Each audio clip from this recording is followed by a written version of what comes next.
Extranet technology IPO. आइए इसका listing day study जानते हैं, कितने पे लिस्टिंग हो सकती है, क्या कुछ हो सकता है, सब कुछ यहाँ पे हम जानेंगे। होल्ड करना है, सेल करना है, क्या कुछ करना है, सब कुछ समझेंगे। अब हम सबसे पहले जान लेते हैं कंपनी का सेक्टर क्या है। तो कंपनी के सेक्टर की बात करें तो company IT enable service provide करती है। किसको प्रोवाइड करती है? जो बड़े बड़े इंटरप्राइजेज हैं, गवर्नमेंट ऑर्गेनाइजेशन है, पीएसयू हैं, इन सबको प्रोवाइड करती है।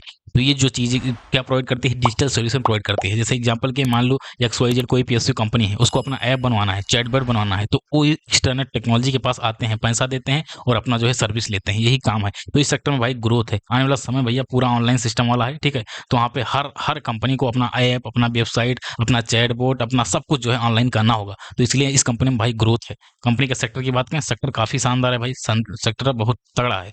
फाइनेंशियल डिटेल की बात करते हैं तो यहाँ पे ईयर ऑन ईयर ग्रोथ देखो 25 से 26 में 32% से रेवेन्यू बढ़ा है, इबिडा 33% से बढ़ा है, पेट 35 से बढ़ा है, टोटल एसेट भी बढ़ा है, नेटवर्थ भी बढ़ा है, टोटल यहाँ पे बोरो बढ़ा है जो कि नेगेटिव पॉइंट है। बट अभी हम देखेंगे डेट टू इक्विटी 1 से कम है तो कोई दिक्कत नहीं है। कोई हम बात कर लेते हैं ईपीएस, वो भी बढ़ा है, आरओई आरओसी घटा है, बाकी और सब कुछ यहाँ पे बढ़ता हुआ देखने को मिला है।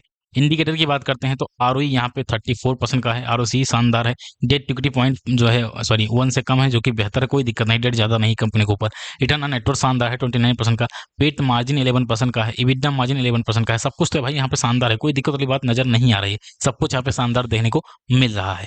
ऑब्जेक्टिव की बात करें तो कंपनी अपना जो है बोरो वगैरह पे करेगी, ठीक है। उसके बाद में कंपनी कुछ सिस्टम इंस्टॉल करेगी, उसके लिए पैसा खर्च करने वाली है। तो कंपनी अपने ग्रोथ पे फोकस कर रही है, ग्रोथ के लिए पैसा खर्चा कर रही है, जो कि अच्छी बात है। कोई भी पेयर हमें नहीं मिला आरएचपी में तो हम यहाँ पे कोई भी कंपेरिजन नहीं करने वाले भाई, कोई भी कंपेरिजन हमारी तरफ से नहीं रहेगा। आईपीओ प्राइस फेयर है कि नहीं है? ऑब्वियसली आईपीओ का प्राइस फेयर देखने को मिला है भाई, कंपनी का प्राइस फेयर है, आईपीओ प्राइस फेयर है। एंकर बुक की रेटिंग की बात करें, सब कुछ कंपनी का ठीक है, बट यही एक एंकर बुक यहाँ पे एंकर बुक की रेटिंग ज्यादा बेहतर नहीं है, 5/10 की देखने को मिली है, यही नेगेटिव है, बाकी सब कुछ ठीक देखने को मिल रहा है। फंडामेंटल स्ट्रांग है कि गुड है, क्या कुछ है? तो ऑब्वियसली यहाँ पे फंडामेंटल स्ट्रांग देखने को मिल रहा है भाई, फंडामेंटल में कोई दिक्कत वाली बात नहीं है। जीएमपी की बात करें तो 9.8% का जीएमपी है, 12.5 रुपए का जीएमपी चल रहा है। अब वो जान लेते हैं कि कितने पे लिस्टिंग हो सकती है, लिस्टिंग गेन कितने में हो सकता है।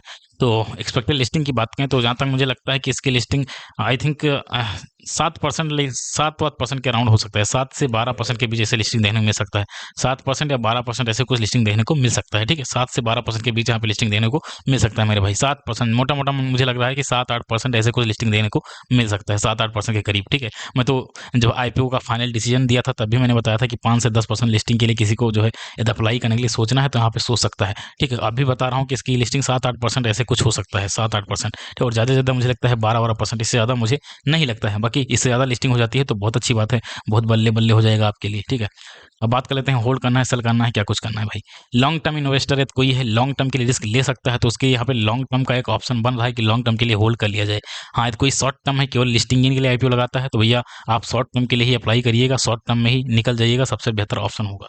फ्रेश एंट्री की बात करें, फ्रेश एंट्री इसमें यदि इसकी लिस्टिंग जो है 7% के अराउंड होती है, 6-7% के अराउंड होती है, तो फ्रेश एंट्री के लिए सोच सकते हो। बाकी मैं फ्रेश एंट्री के फेवर में नहीं हूँ, ठीक है। फ्रेश एंट्री आने वाले दिनों में हो जाएगा, बट अभी फ्रेश एंट्री का भी ना ही बनाओ तो बेहतर है। बाकी फ्रेश एंट्री के लिए सोचा जा सकता है, ऐसी बात नहीं, सोचा जा सकता है, थोड़ा सा रिस्की रहेगा बट सोचा जा सकता है भाई, ठीक है।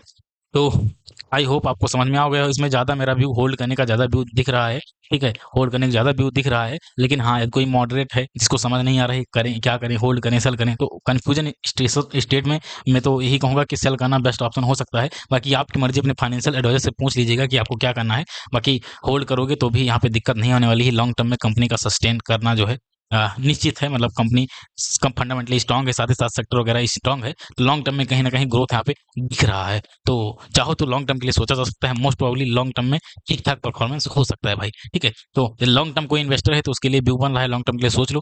और जो जिनको शॉर्ट टर्म वाले हैं, केवल लिस्टिंग गेन के लिए अप्लाई किए थे, केवल सेल कर दीजिए। और जो लोग कंफ्यूज हैं क्या करें क्या ना करें, तो उनके लिए भी सेल करना ही बेस्ट ऑप्शन हो सकता है। तो बस आज के वीडियो में इतना ही, और ऐसे शानदार कंटेंट के लिए भाई चैनल को सब्सक्राइब करो ताकि ऐसा ही कंटेंट मैं आपको रेगुलर प्रोवाइड कर सकूं। मिलते हैं अगले वीडियो में, तो के लिए जय हिंद, वंदे मातरम।